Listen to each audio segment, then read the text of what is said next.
In this episode of the Changemakers podcast, we sit down with Noah Hoffman. Noah is a seasoned investor, a financial expert, and a serial entrepreneur that has co-founded a seven-figure real estate investment company, and he's only 32 years old. And in this episode, Noah shares the story of how telling the truth was the catalyst to becoming a man whom he respected, and how making difficult decisions is what led to his success in both business and relationships.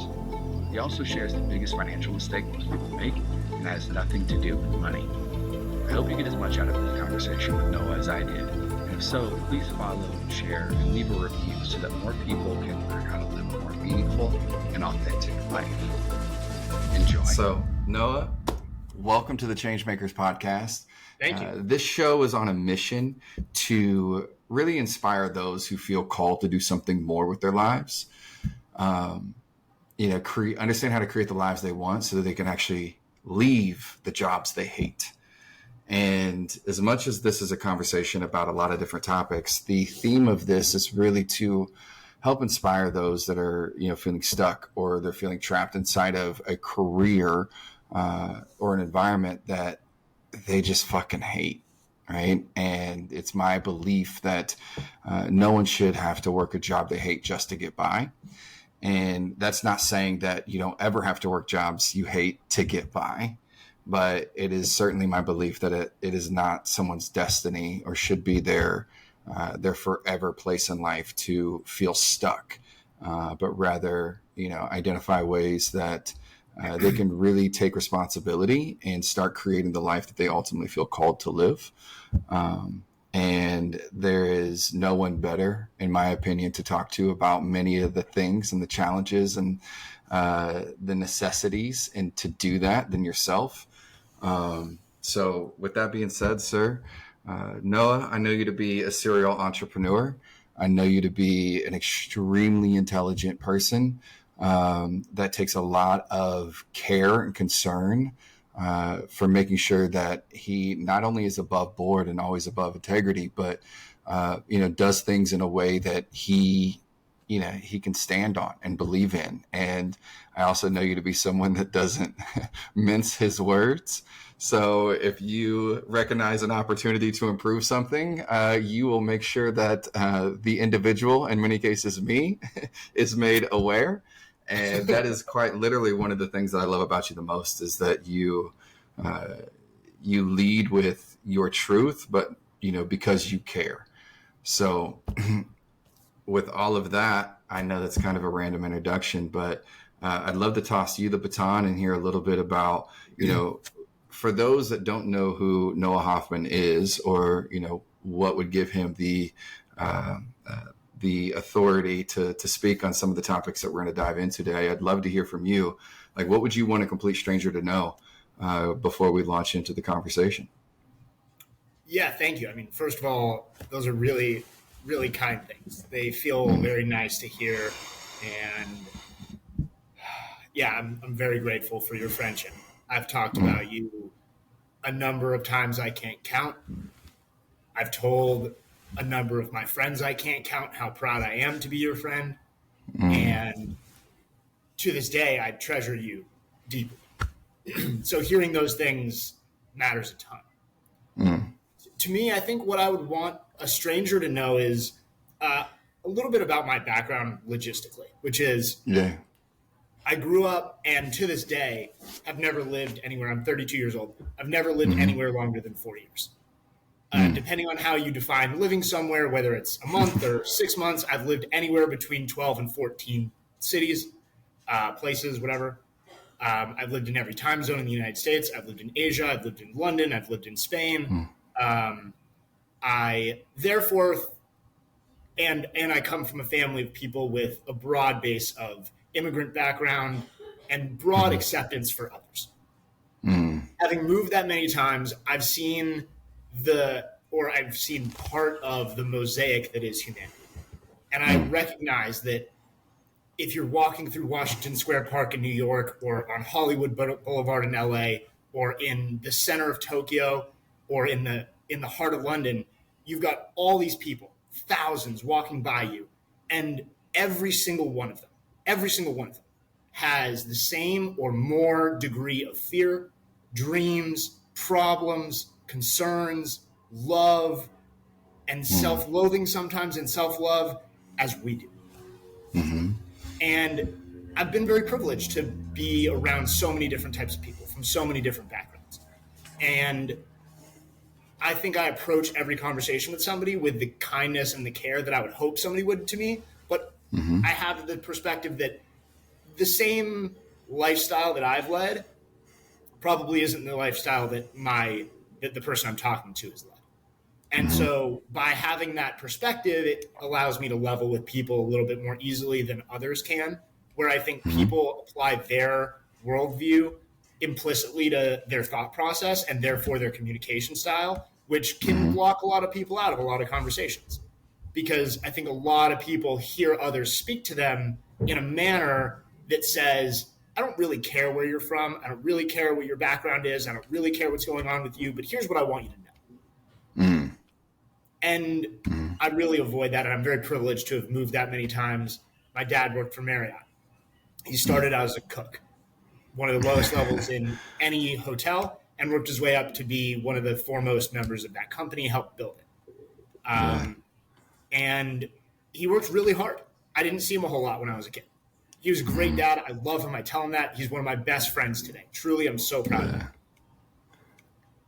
But it's hard. It is hard to build a career. There are tough decisions. And so that's the other thing I would want somebody to know about me is that I've made a lot of hard choices. I've disappointed people. I'm by no means perfect, and I have been by no means perfect. I'm fortunate to have been around great role models who have steered me in a direction where now I'm very proud of who I am. I could not always say that. And I have a lot of empathy for people who are at a point in their life where that's not true. And I understand that life is truly, and I know that this is oversaid, but it is a journey. And it's the phase of that journey that we're in, we have to have some empathy for and some kindness for ourselves, because it's simply not true that every part of that journey is going to be glamorous or fun or easy. And so to your point about people who are in a job that they hate, I would do my very best to draw as much positivity from that phase of their life as possible. And if the only ounce of positivity one can draw is I'm building a financial base so that I can not be here, then let that be the thing. Yep. And there's a lot of branches that go from that trunk. Those sometimes involve hard decisions. They involve not taking vacations for many years, which I didn't. They involve not buying nice things basically forever, which I don't. They involve doing the research and being honest with oneself about what they really know, as opposed to appeal to authority or appeal to the media, which I think most people tend to do when it comes to gathering information. And so there's a lot to unpack about how to look at the bright side, so to speak, but I do. And I think that to add one third thing about me that I would want people to know is that when I was born with a birth defect called a tracheoesophageal fistula. And when I was born, my trachea and my esophagus were switched. So your esophagus is where food goes down into your stomach. Your trachea is where you breathe through it. And so mine were switched. So food would go into my lungs and I couldn't breathe. Problems. And so when you're in the womb, babies ingest amniotic fluid. If I had done that, and it's an unconscious thing, but if little baby Noah had done that, I would have gotten pneumonia and died, as most babies at the time in 1990 or 1991 did when you had my specific type of this birth defect.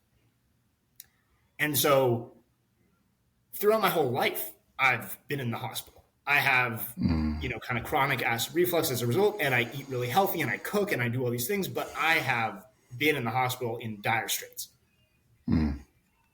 And I think I have an appreciation for what that did to me. It gave me a unbridled sense of optimism. I can do anything. I've been given a gift. I won the lottery, and I'm not going to waste it.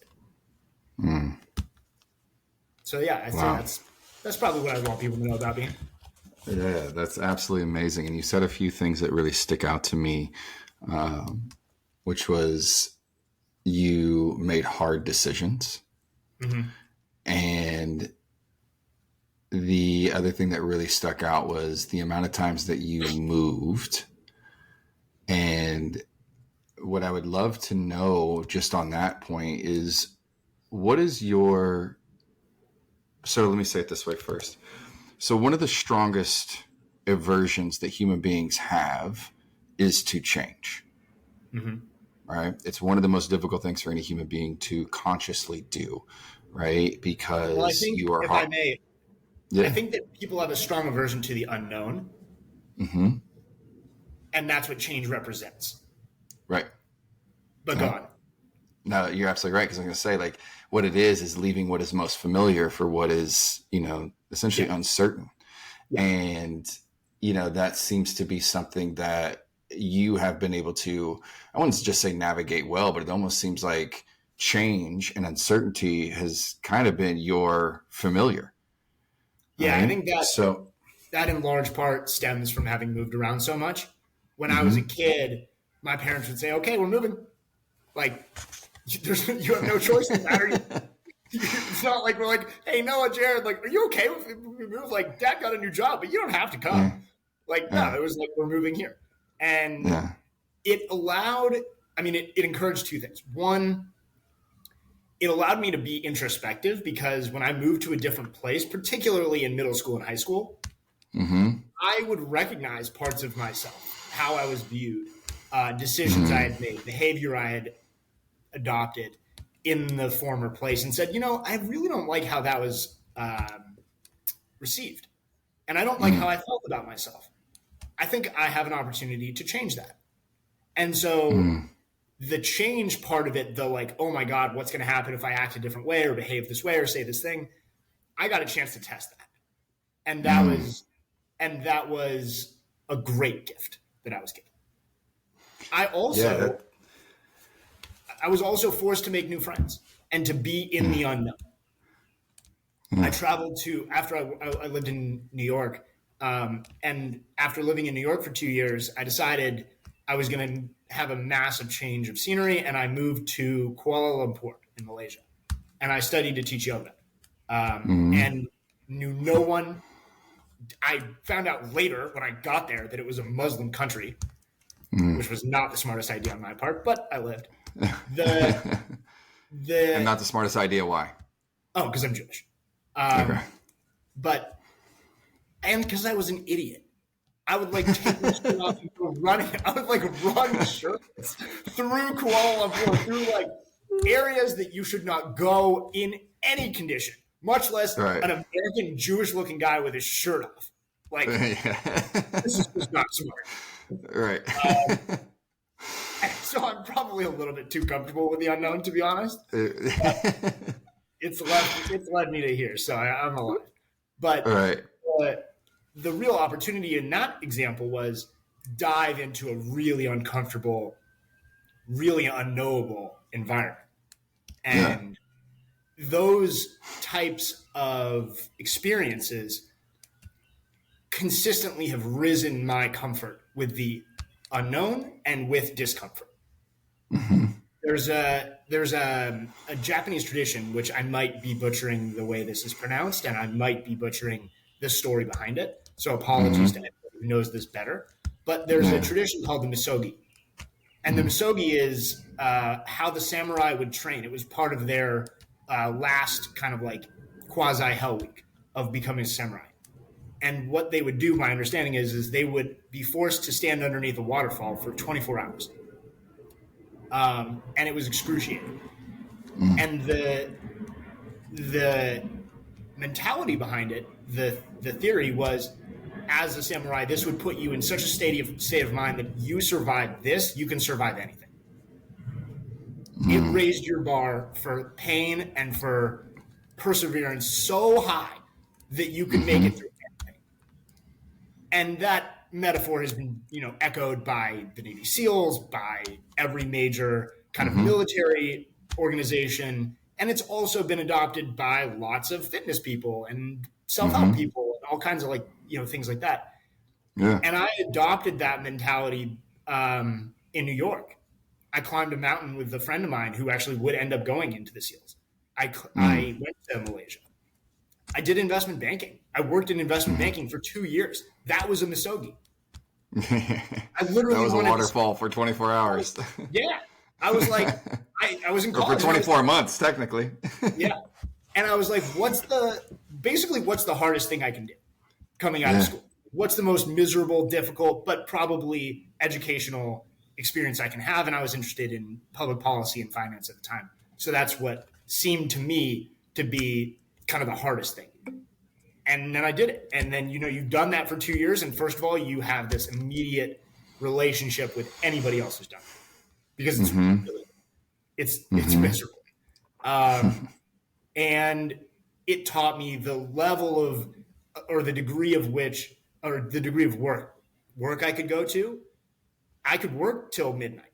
I could work till 1 a.m., 2 a.m., 3 a.m., and wake up at 8 and do it again every single day for weeks. I could pull 3 all-nighters in a row, not sleep for 3 days, and still be really smart. I can do it. There's no doubt in my mind because I was forced to. And I accepted it. And so I think that's been a big crutch for me as I've thought about how to be successful financially and kind of like the truth of the matter of life, which is that there's no shortcuts. There's no easy roads.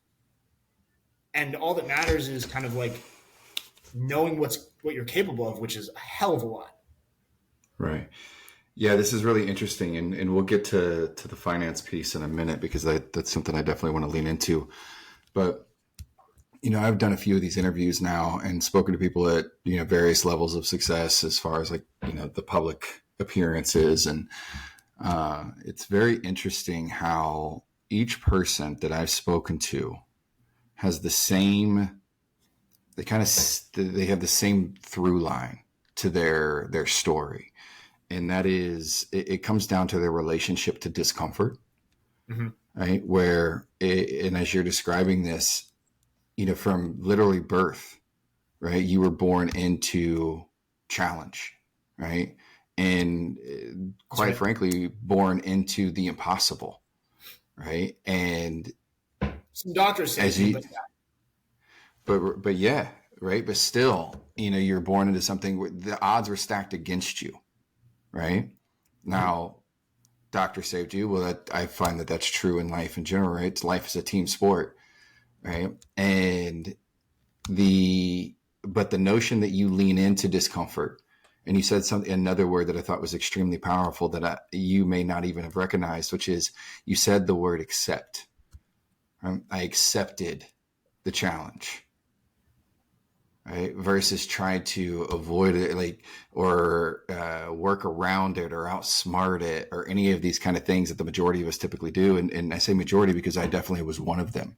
And it's something that I consistently find that I'm still checking myself on to this day, is, having the courage to do the hard thing consciously instead of avoiding the hard thing only for life to get really difficult and forcing you to do whatever you have to do to make it work.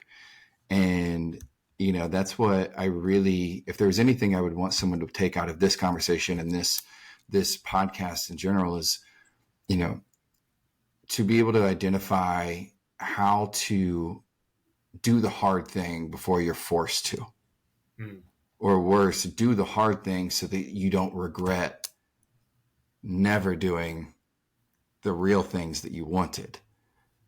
Right. And I also think it's a matter of practice and preparation.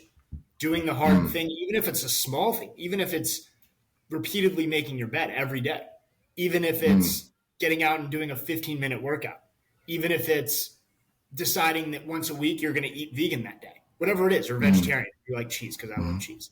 I got to love cheese. And so there are a million ways that we can inject discipline into our lives. And that prepares us for when there may be some higher risk or more important discipline required. I love this. Are you a coach who has been struggling to do everything yourself? I mean, all of the content, the emails, the marketing, not to mention every time you open your phone, there's a new social media strategy that someone is pitching that just makes you feel like you'll never be able to keep up. When all you really care about is helping people in a meaningful way while building the kind of coaching business your family can depend on. I'm Matthew Pates, the founder of Momentum, a growth agency that specializes in helping coaches just like you break through your first 100K. If you're a coach who is tired of trying to figure it all out themselves and you just want to build a business that works, then I'm going to encourage you to click the link in our show notes to take your 100K coaching assessment to find out if you're ready to unlock your six-figure potential today. So let me ask you this. This is kind of random. When you think back of all the decisions that you had to make, right? The tough decisions, the hard decisions, as you described it earlier, what would you say came first? Is it courage or confidence? Well, I guess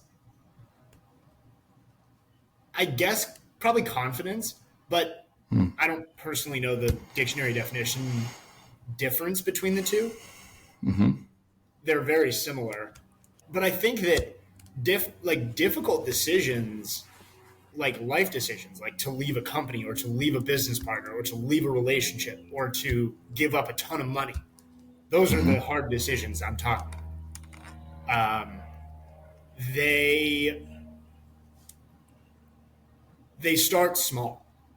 They bubble up. Those aren't just split decisions that get made with no backstory.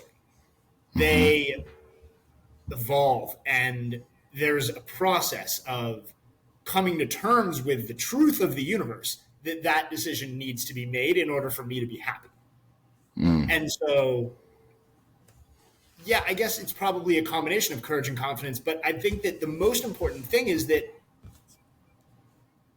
I respected myself at the end of the day, and at the beginning of the day, I really didn't.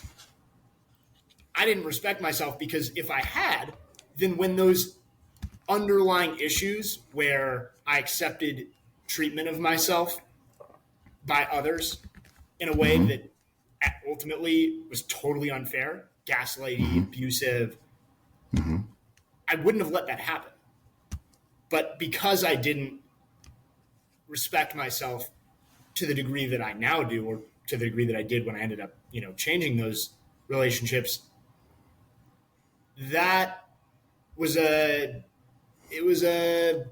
evolution, and it was a growth of confidence and a growth of self-love. So I think it was a little bit of both. There's always courage required to make risky, uncertain decisions. But that courage is lessened over time as we get more and more information about how bad a situation that we're in is and how much we dread it. It doesn't take a whole lot of courage, I think, to get out of those relationships or out of those business deals or out of those educational institutions or out of those jobs if we've endured enough pain and if we've actually taken that pain and channeled it into growth. Unfortunately, there are other factors like money that tie people to those situations, and that's where those decisions get real tricky. And I've been there. I've walked away from five figures, not just $10,000, $20,000, $30,000, more than that. And not at a time when I had a whole lot. And that's what a hard decision means. Yeah. That's what it means. What was the moment that you became someone that you respected? That's a great question. I think the first time I ever broke up with a girl, I think I did it with kindness. I think I did it thoughtfully. And I think I did it because I knew that it wasn't right for me and it wasn't right for her. And at the end of that, I've never done that. I felt that I did the right thing. I did a hard thing. It would have been real easy to just like stake in that relationship. It was a comfortable relationship. It was like a COVID relationship, and it was uncomfortable. I knew it wasn't right, but it was a easy relationship to stay in. So I was proud of myself for doing that. And I then became proud of myself when I first had to fire an employee. That was hard. That was scary. What about that made you feel proud? That, again, I spoke to the truth of my and her situation. I didn't obscure from the reality that these are the behaviors that I've seen. I would ask, based on these behaviors, do you think this has been fair to me as your employer? I would ask, based on these behaviors, should I believe that you're happy in this role? I would ask, based on these behaviors, do you think you deserve a raise? If you were me, what would you do here? And that started uncomfortable. There were some tears. But as I let it settle, as I sat with her and in that situation, the truth came out. And it became apparent to both of us, though it was to me earlier, that this simply wasn't right. And moving on was what she actually wanted. She was happy. She walked away from that with relief. And she was relieved because the truth got met. Maybe there's a more eloquent way of saying that, but the truth was met. And so I became proud of myself when I started to make my bar unyielding honesty, both with myself, with business partners, with romantic partners, with family members, with friends, coupled with an unbridled kindness in my communication with those people. That is the broader framework that I'm proud of. Because there's a great quote by Oscar Wilde, I think it's Oscar Wilde, that said, an honest man doesn't have to remember anything. And I think it's just such a beautifully true and succinct way of explaining why the truth matters. Because if we live that way, then the right things will happen, whatever the right things are. Yeah. This is really amazing because in every conversation, there's always one theme that really sticks out for the individual that I think is transformative for me in hearing it and hopefully for others as well. And the theme that I'm hearing you describe is the moment that you became a man you respected was the moment you made the hard decision to tell the truth. And everything that you described a moment, an intersection where you had to make the decision to either be honest, right? Or avoid, something, right? Whether it was a decision altogether or whether it was to appease the other person or to appear, whatever it is that you were trying to protect about yourself, right? But instead you learned how to tell the truth because you care, right? You care enough, not just about yourself, but what I hear is that because you lead with the respect that you have for yourself, right? And, it brings it back to something. I believe it was I forget the gentleman's name now, but it was the founder of AA, Alcoholics Anonymous. And he says something to the effect of, no change is possible until you tell the truth. Right. And I think this is relevant in any inflection point in someone's life. But like you were saying, like I feel like that tension that builds up inside of us, right, where we know a change must be made or a thing must be said, is really the feeling of, an unsaid truth making itself undeniable, right? We can't avoid it any longer. And like you said, in most cases, or in many cases, we get to a place where the pain becomes so great that courage is no longer the thing that we need most. It's just being honest with ourselves. Mm-hmm. Right.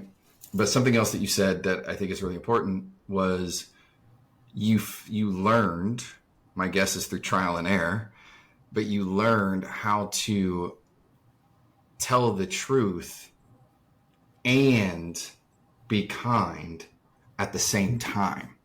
Mm-hmm. That's not something that a lot of people equate to truth or being honest because of this.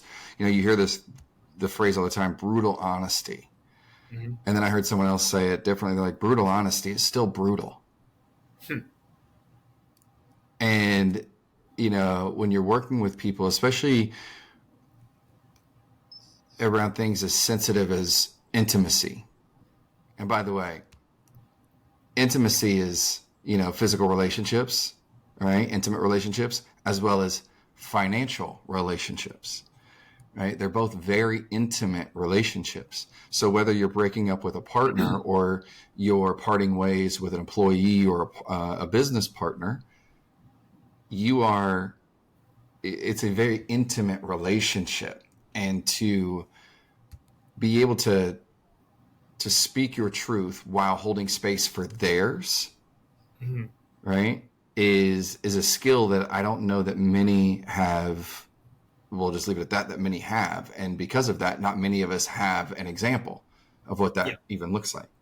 Yeah. So what was it for you going into that you reached a point where you could no longer accept not telling the truth? Well, it wasn't, you know, I'm going to have to think. Mm-hmm. What do you mean by like the point at which I could not accept not telling the truth? I think it's this way. You know, what I'm hearing is less about appearing successful or appearing smart or keeping up or proving, right? Appearing and proving often go hand in hand, right? So that like top end of the spectrum of what we want others to perceive us as, our potential, our greatness, our successes, what makes us impressive. Mm-hmm. Versus what I hear you describing when you say you made the hard decisions to begin telling the truth and being honest, not just with other, but with self. What I hear is that is a practice of raising your standards, mm-hmm. right? So I guess that's really the question I'm asking is, when did it become your standard? When did telling the truth become the new standard?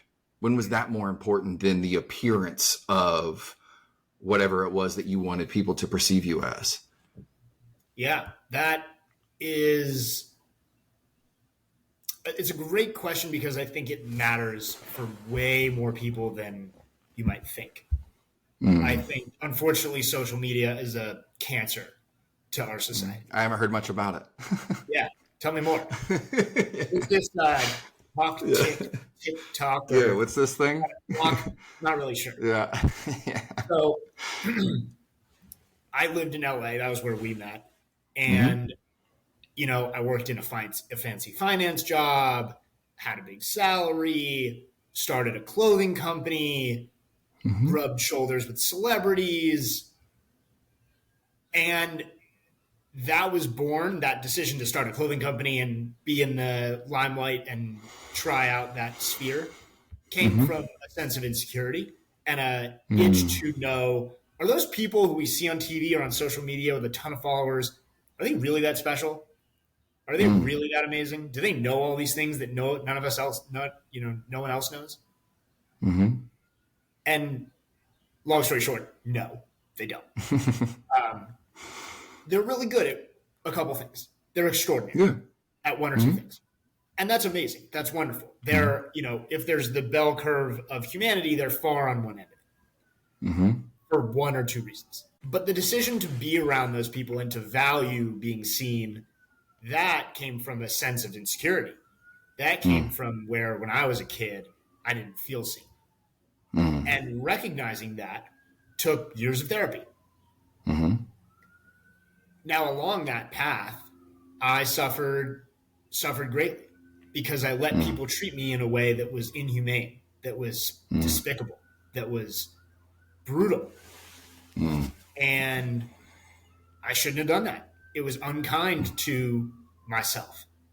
Mm. But coming to that realization, as hard as it was also freeing. And that's what led me to those hard choices. That's what led me to my obsession with the truth as opposed to what gets seen. Because I saw behind the curtain. I wanted to be there. I was curious if the being seen and the appearance and all that was actually as rewarding as I thought. And it's not. I was privileged to get to see that firsthand. And ever since then, I've been very privileged to work alongside a business partner who is brilliant. He can be brutal, but he is one thing above all else. He is honest. He really likes to be right. And to his credit, he's right a lot. And I'm very privileged to get to work with him. Yeah. But I've learned a great deal from him. I've learned a great deal from other investment minds and logical people. And I'm not actually logical or inherently focused on A plus B equals C. I'm a much more emotionally driven person. I have adopted logic as my mantra. And logic and truth go hand in hand. Those are kind of the same things. And what I've realized is that navigating through our world doesn't feel comfortable. It is only comfortable when we are good at it. And in order to be good at it, we have to be honest and we have to be thoughtful and we have to navigate our decisions based on the truth.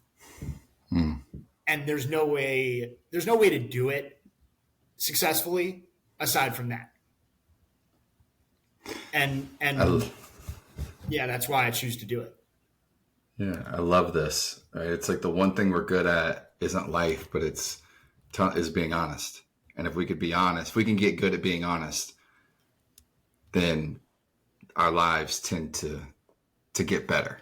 Yeah, I think if we're humble enough to ask for guidance and we're humble enough to know what we really want, we'll get there. I think the problem that a lot of people run into is they don't go after what they really want. They go after what their parents want. They go after what their friends or their spouses or their sisters or whatever, whoever want.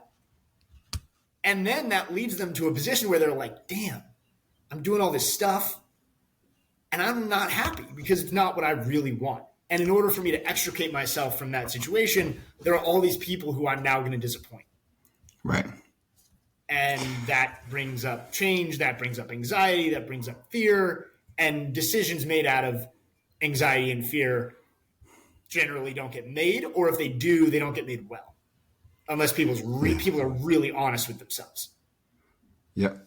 I think this is the whole premise of, those that feel stuck in a job they hate, right? Because notice we didn't say stuck in a job that keeps them broke or stuck in a job that anything else. It's just a job that they hate. And I use that terminology very intentionally because it's very emotional, right? And I find in my experience, both personally and working with many others who have shared their truths, they end up in those careers or they end up in those relationships or they stay in those environments out of a sense of obligation, right? I must or I should do the thing that so-and-so expects of me, right? Whether it's a specific individual, typically comes back to a parent, right? And oftentimes we will find partners and friends that mimic or reflect those same expectations in us, right? For sure. So we kind of carry it forward. But it's when they get to this place where they can no longer do it anymore. It's not that the job itself is something they're ungrateful for, but rather they have committed to a discipline or a craft or an expectation that is not their truth. Right. And that it's like wearing shoes that no longer fit. At one point, they may have been your favorite shoes and you were so grateful to have gotten these new pair of shoes. But if you never, ever change your shoes as you keep growing, Mhm. you're going to experience a lot of pain.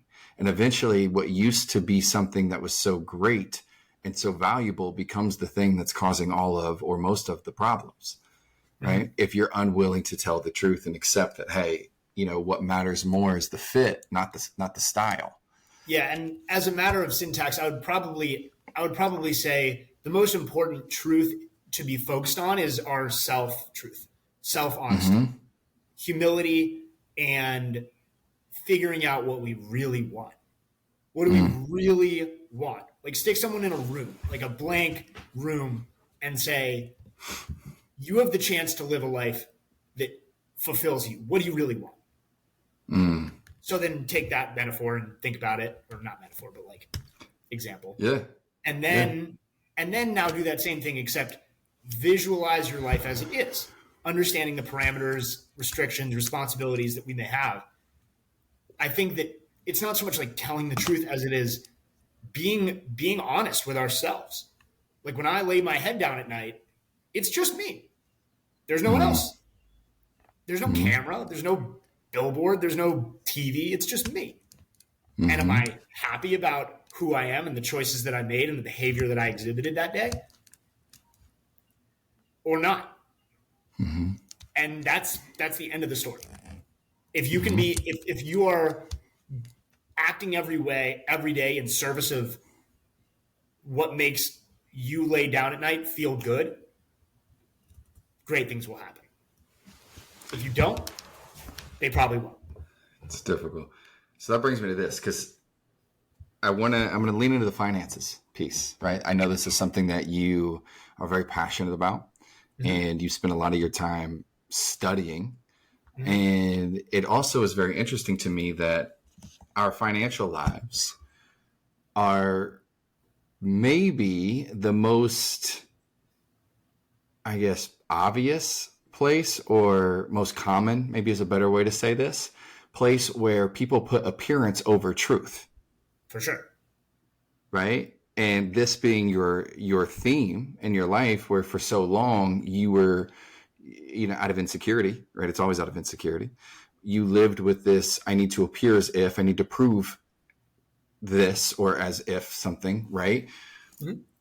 But when you started getting honest and started being truthful, those appearances lost their value. But your value, both literally, intrinsically, and extrinsically, with your career and your investments and all of that, started to actually become the thing you probably tried to show other people you had before you had it, right? Totally. So, and I know one of your missions when we last spoke, this has really got me, because by the way, that's my whole story, right? I always I joke because it's true. And I say, like, I used to be a professional appear as if, Yeah. right? My whole thing was I could sell you on the potential. Yeah. And as long as you knew that I could do it, if I really wanted it, that's as far as it got, right? As long as I got in the door. But where I bailed, and I mean unraveled, is when it came time to actually execute Mm-hmm. or deliver on the expectations that I had sold, whether it be an employer, whether it be a partner, whether it be whatever. And it always came down to my finances, right? So I was the best boyfriend until it was time to pay for dinner, right? I was the most attentive employee until I had to sell, right? Until I had to do something around money.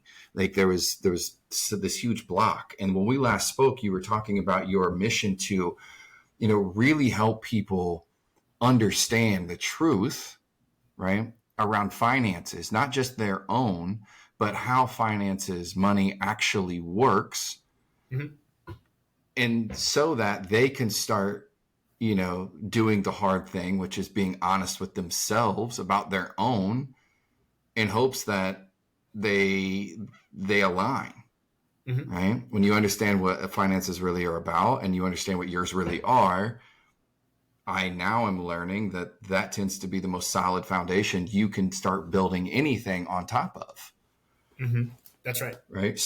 So with all this being said, like, what is it that, if there was one thing about finances that you wish everyone understood, what comes to mind? don't invest in cryptocurrency. Fair.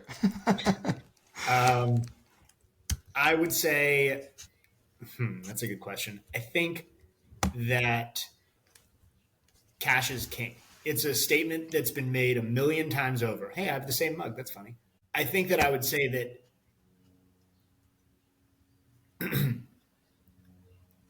as somebody who runs a company, cash is our lifeblood. If we run out of cash, we die. That's the nature of a company. And so we have to be careful about that. We have to be careful not to overspend. We have to be resourceful and not lean on resources. Now, if I apply that to myself as a person and what lesson people can take away from that, I would say that think about the real value to anyone of what they use money for. The real value, not the perceived value. Because spending money on a $600 leather jacket, I don't think there's a lot of real value there. You can't eat a $600 leather jacket. $600 leather jacket keeps you just as warm as a $100 or a $50 leather jacket, most likely. You do get some social value because you're wearing some brand $600 like leather jacket. And by the way, I use this exact metaphor because I started a company that sold $600 leather jackets. Yeah, so you know these numbers better than anybody. I know them pretty well. And I know that there wasn't value in those jackets to the price that we were charging. Now, they were handmade. They cost a lot to make. They were like $200 or $300 to make. But from the consumer's perspective, they were parting with $600. And they were getting a garment that they could otherwise get for far less. Now, you can make all kinds of social and economic justifications for why certain things cost as much as they do. But what I'm saying is something different. Everybody needs to assess their own situation and know what real value the things they're using their money for have to them. And I see a lot of people using their money on things that don't make them happy, that don't meet their real needs, and they forego savings. This is especially true for people of our generation, millennials, Gen X. They're not saving. They're not focused on that. It's a terrifying proposition. And I was very privileged to have a grandfather, actually two grandfathers, who were able to retire at 45 or 50 years old. I was able to see them every summer for months. They didn't have jobs. They were very savvy investors. They started buying treasury bonds when rates were at like 12%, 15%, 18%. They lived off those.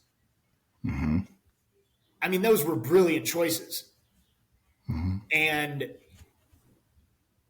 I want that for myself. I want to be able to be there for my kids. I want to see them grow up. I want to see my grandkids grow up. And I want to live a life where my girlfriend and hopefully future wife and I are best friends and we travel the world and enjoy our time together. What I don't want to do is be so focused on the financial side of things that I can't enjoy those things, because that's what matters the most to me. I want to be with my friends. I want to be with you. I want to be with my closest allies, mentors, confidants, because it enriches me to be around them. My soul is full. That's what I want to use my time for. Now, one thing I'll also say is, and I think we mentioned this the last time we spoke, I try really hard not to use the term spend time. That implies to me that I can earn more. Just like I can earn more money. I can always earn more money. I spend money, I can earn more money, fine. I use time. Time is constantly depreciating, and there's a maximum amount. I'm going to die one day. Whatever number of seconds or minutes or hours, days, weeks, years, whatever that is, that's it. I'm using 2 hours with you or whatever we end up using, and I will use as much time as we can together because it enriches me, and I would look back on this with pride. I wouldn't look back on going shopping at Louis Vuitton. I wouldn't look back on going to some super expensive dinner when I love to cook. I wouldn't. So I don't do those things. I don't use my time for those things. And I think that the financial decision that I want more people to be comfortable with is saying no. I want people to be way more comfortable saying no.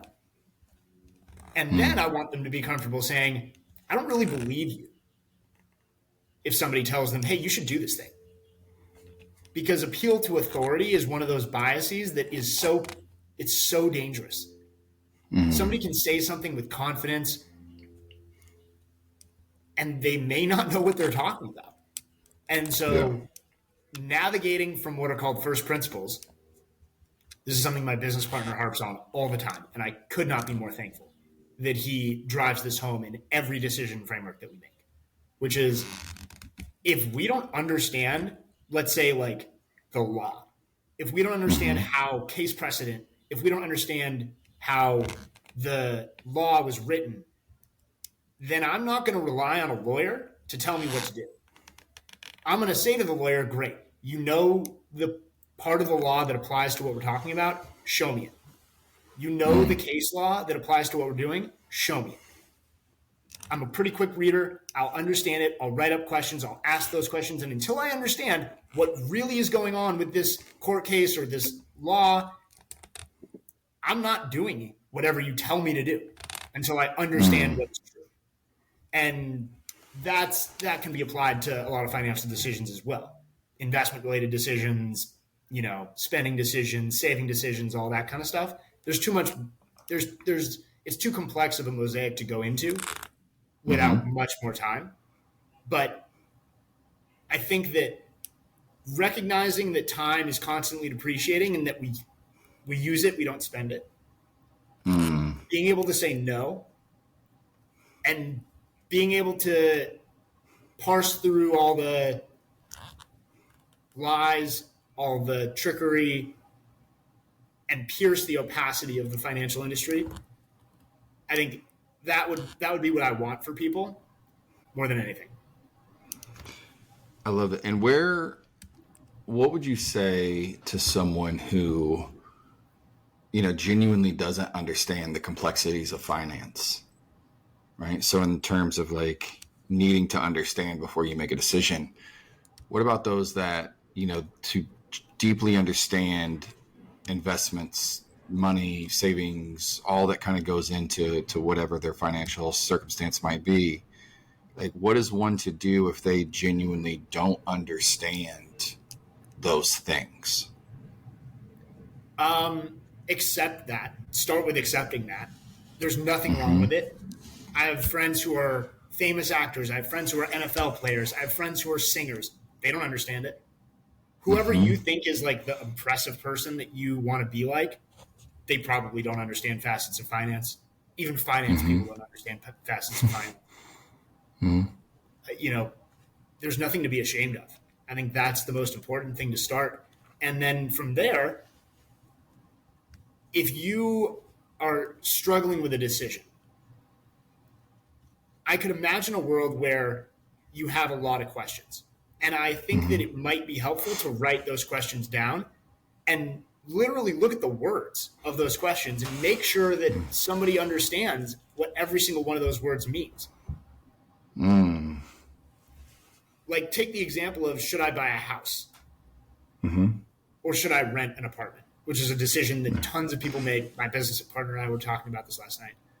Go ahead. And for the record, for anyone listening, you are a very seasoned and successful real estate investor. So what you're describing right now or going into is very, very relevant to your day-to-day work. Yeah, that's right. And so, I genuinely try to bring up examples that I know a lot about so that I can be the most helpful. Right. Simply the question of, should I buy a house or should I rent an apartment?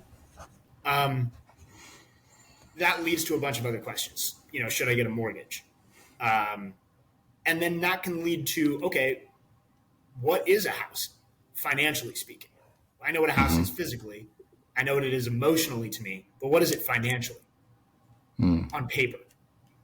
It's a down payment. It's equity. And if you have a mortgage, it's debt. It's cost. You have to spend money to have it. And then what is renting an apartment? I know what it is, again, physically and emotionally, but what is it financially? It's paying rent every month. It's paying utilities, same as a house. The utilities part. It's insurance, one way or the other. And I think unpacking what those different things are financially, that's where some honesty and truth get injected into the situation.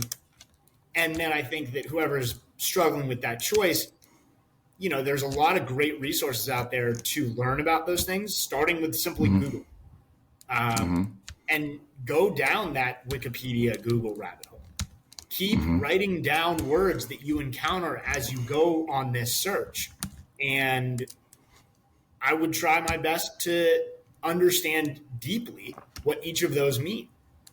And I think that, to take a step back, there are a million decisions like this.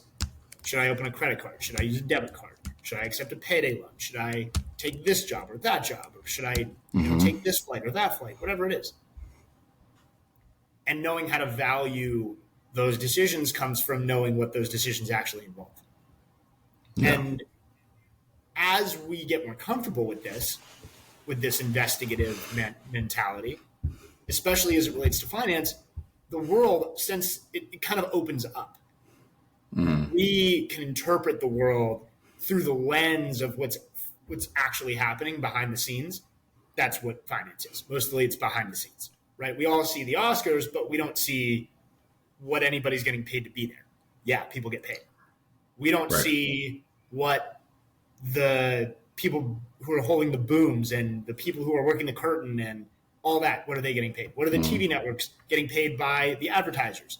What are the TV networks paying the Academy that gives the awards? All of that.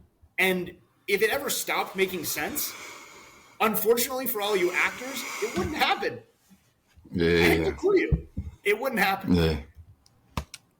And so understanding all that gets us to a point where we can feel comfortable that the decisions we're making are based in the truth.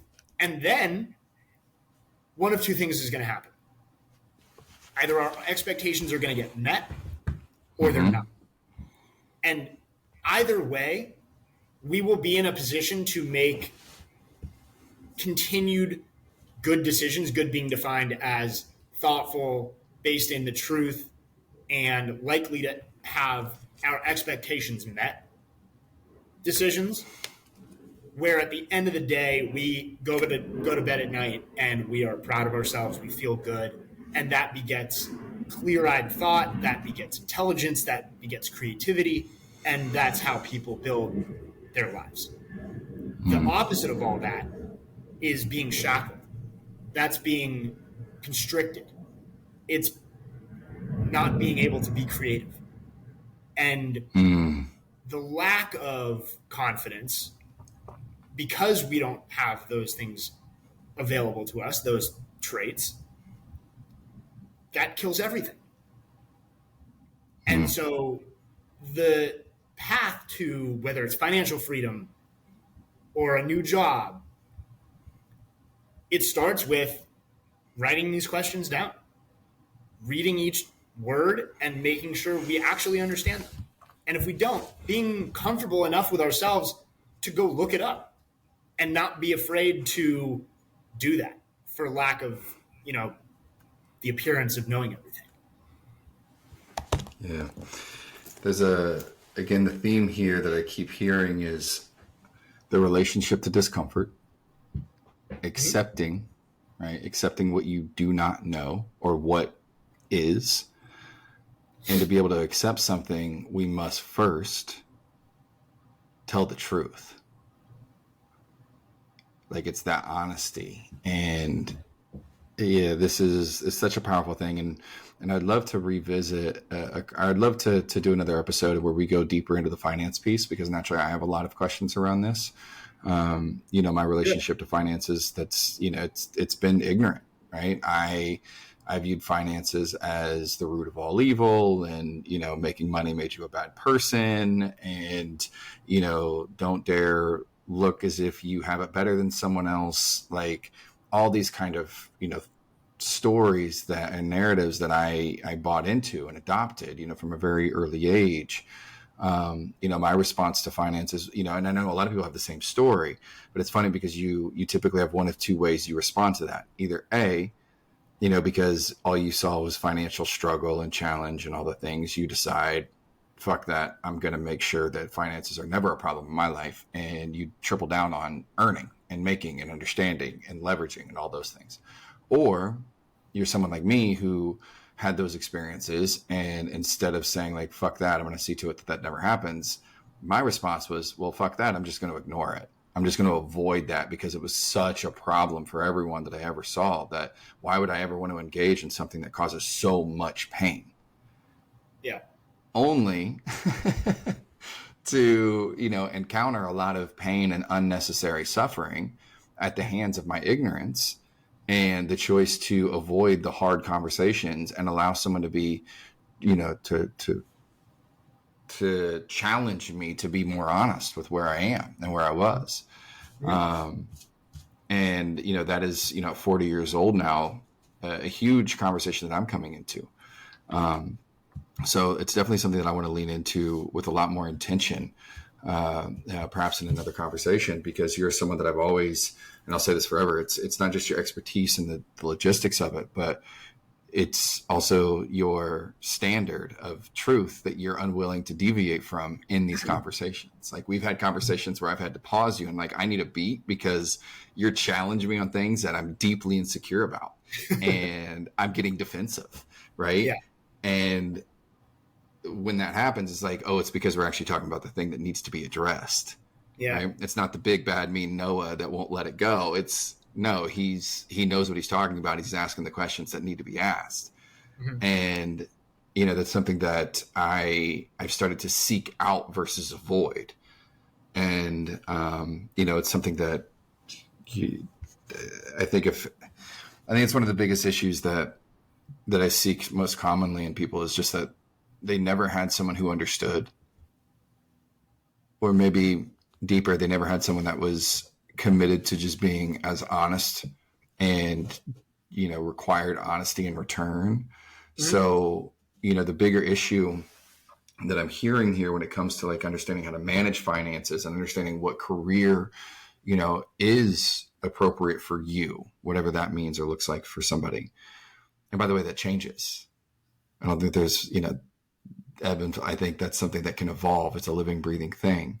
But I think it all comes back to one thing. It's being honest with what you really want. Because how can you budget for something if you don't even know what you want? Yeah, that was absolutely true. Right. So, man, this is great. No, I appreciate you. Appreciate you. This is so much fun. What else? Yeah, this is... we could keep going. But yeah, I really want to... if there was... We'll end it on this for the sake of our listeners.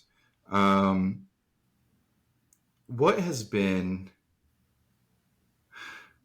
the greatest exercise? Or let me ask it in a different way. What was the best question you were ever asked? And what and why? Well, I'll start with the why. And I think that it really comes, it's the same theme that we've been talking about. The why of this question is, like, the importance of it to me is that it represents everything I want it to be. It represents doing things the right way, morally, intellectually, logically. And it's pretty easy to relate to, I think, because we all have some, I think, connection to probably to entertainment in some degree. Mm-hmm. And so the question is, how would a professional do it? Do you know who asked me that question? You did. I might remember. It's on a sticky note. It's on my computer. It's one of two things that is on my computer that I look at every day. It's how would a professional do it? And what I think of when I think of a professional is somebody who's thought through every aspect, who's done all of their homework, who's read all of the documents, who's communicated and asked of all the stakeholders their opinions, gathered all available information as efficiently as possible in whatever like constraints exist. And then they made a decision that they felt was fair or smart. And then they were accountable to the result. That part is how a professional would do it. And I believe that I think that in my whole life, that if I can answer that question with, I did it like a professional, then I did just great. That's amazing. And yeah, for the record too, that question can be applied to anything, not just work, right? It's like you could be a father and be stuck in Yeah, I was like, husband, what would I? Wife. I just said, yeah, exactly. Like what you people don't say like a professional wife or a professional husband or a professional father. No, I think you could say that. I think there's no reason not to say that. And applying that framework to those roles honestly makes it even a little easier to understand a level of success in those roles because it's so amorphous. There's no best husband, there's no best father. It just simply doesn't exist. Right. Despite all the mugs and t-shirts that say otherwise. Right. But we can aim to do it, whatever it is, professionally. And I think if I do that, I'm asleep great at night. Yeah. And again, that comes back to not potential, but standard. Yeah. And it's being a professional is a standard. Yeah. It's not an expectation. I can see it being an expectation. I don't really see why it wouldn't be. It's my self-expectation to be a professional. It's my standard to be a professional. And I mean each individual's interpretation of it. Right? We may have different expectations on what that means or interpretations of what that means, but everyone, when you think about what is a professional, I have to imagine they're going to envision something that is going to challenge them to grow into a version that they will be proud of. Yeah. And whatever that result translates to in the real world, that's not what we're comparing. Right. But I think if everyone asks themselves that question, how would a professional do it? They may actually fuck around and become a pretty successful professional at whatever it is they choose to do. I hope they do. I think that if people acted in the interest of being a professional, I think they'd be much happier. Yeah. Certainly much more proud. Yeah.